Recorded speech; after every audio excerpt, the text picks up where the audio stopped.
আমাদের পৃথিবী কিসের উপরে ভেসে আছে?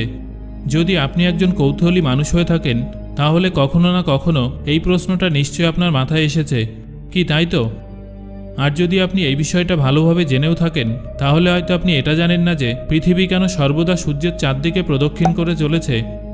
যদি আপনি এই বিষয়গুলো না জেনে থাকেন তাহলে ভিডিওটা অবশ্যই মনোযোগ দিয়ে দেখুন। এদিক ওদিকের কথা না বলে চলুন আপনাদের এই বিষয়টা ভালোভাবে বুঝিয়ে বলি। এই অ্যানিমেশন ভিডিওটা দেখুন। আপনারা নিশ্চয়ই দেখতে পাচ্ছেন যে পৃথিবী সূর্যের চারদিকে ঘুরছে, আর পৃথিবীর নিচে কিছুই নেই, একদম ফাঁকা অনন্ত মহাকাশ। বাস্তবেও কিন্তু পৃথিবী এমনটাই। তাহলে সেটা কোন শক্তি যার জন্য পৃথিবী কখনো সূর্যের মাধ্যাকর্ষণ ক্ষেত্রকে ছাড়তে পারে না? আর কেন পৃথিবী সর্বদা সূর্যের চারদিকে ঘুরতে থাকে? একবার এটা ভাবুন যে পৃথিবী যদি সূর্যের মাধ্যাকর্ষণ শক্তির সাহায্যে বাঁধা থাকে তাহলে পৃথিবী সূর্যের মাধ্যাকর্ষণ শক্তির সাহায্যে সূর্যের ভিতর ঢুকে যায় না কেন? এটা একটা মজাদার প্রশ্ন, তাই না? আর যদি সেটা মাধ্যাকর্ষণ শক্তি না হয়ে থাকে তাহলে সেটা কোন শক্তি যার সাহায্যে পৃথিবী মহাকাশে ভেসে আছে? আসলে পৃথিবী কিসের উপর ভেসে আছে? আমরা সবাই এটা জানি যে পৃথিবী নিজের কক্ষপথে 24 ঘন্টায় একবার ঘোরে, আর এই জন্যই পৃথিবীতে দিন এবং রাত হয়ে থাকে। একেই পৃথিবীর আহ্নিক গতি বলা হয়।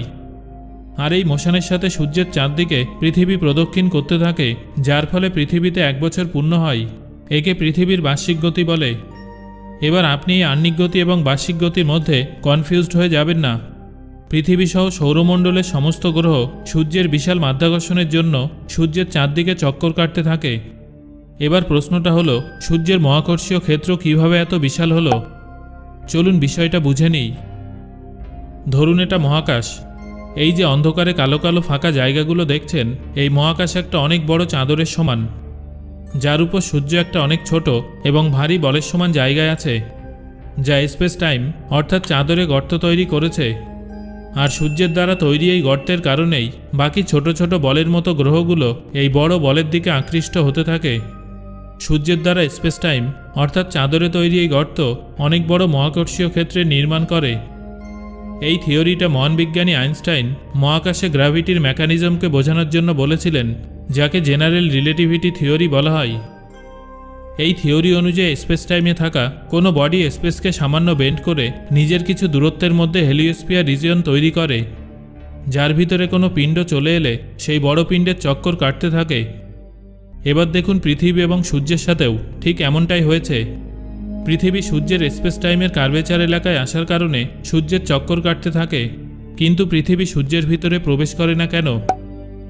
যেমনটা আমরা সবাই জানি যে মাধ্যাকর্ষণ শক্তির সাহায্যে দুটো পিণ্ড একে অপরকে আকৃষ্ট করে আর একে অপরের সাথে ধাক্কা খেয়ে একে অপরের সাথে জুড়ে যায়। যদি একটা পিণ্ডের ভার দ্বিতীয় পিণ্ডের তুলনায় অনেক বেশি হয় তাহলে এমনটা হতে পারে। ভিডিওটা মনোযোগ দিয়ে দেখতে থাকুন, তাহলে সব বুঝতে পারবেন। দেখুন সূর্য পুরোপুরি গোলাকার, আর পৃথিবী সূর্যের মাধ্যাকর্ষণের কারণেই সূর্যের সাথে জুড়ে আছে। সূর্য এখন যে স্থানে উপস্থিত আছে, যদি সূর্য সেখানে না থাকে তাহলে পৃথিবী একেবারে অনন্ত মহাকাশে ট্রাভেল করতে থাকবে। কিন্তু সূর্য গোল এবং পৃথিবীর ঘোরার গতিও অনেক বেশি। এই জন্য পৃথিবী যেই সূর্যের এক কার্ভেচার পয়েন্ট থেকে অপর কার্ভেচার পয়েন্টে পৌঁছায়, সূর্যের কার্ভেচারের কারণে সে সূর্যের গোল কার্ভের দিকে নামতে থাকে। অর্থাৎ গোল সূর্যের কক্ষপথের দিকে ঘূর্ণায়মান আমাদের পৃথিবী সূর্যের চারদিকে ক্রমাগত চক্কর কাটতে থাকে। আর এই কারণেই পৃথিবী সূর্যের সাথে বাঁধা অবস্থায় মহাকাশে টিকে আছে। আর এই একই কারণেই পৃথিবীর চারদিকে ঘুরতে থাকা স্যাটেলাইটগুলোও পৃথিবীর চারদিকে চক্কর কাটতে থাকে। তারা কখনো পৃথিবীকে ছাড়ে না, কারণ পৃথিবী গোলাকার, আর সেগুলো ক্রমাগত পৃথিবীর গোলাকার পৃষ্ঠতলের দিকে নামতে থাকে আর পৃথিবীর মাধ্যাকর্ষণ শক্তির সাহায্যে পৃথিবীর সাথে জুড়ে থাকে। সো বন্ধুরা, এবার আমাকে কমেন্ট করে জানান এই বিষয়গুলো কি আপনি আগে থেকে জানতেন? আর ভিডিওটা ভালো লাগলে একটা লাইক করুন এবং বন্ধুদের সাথে শেয়ার করুন।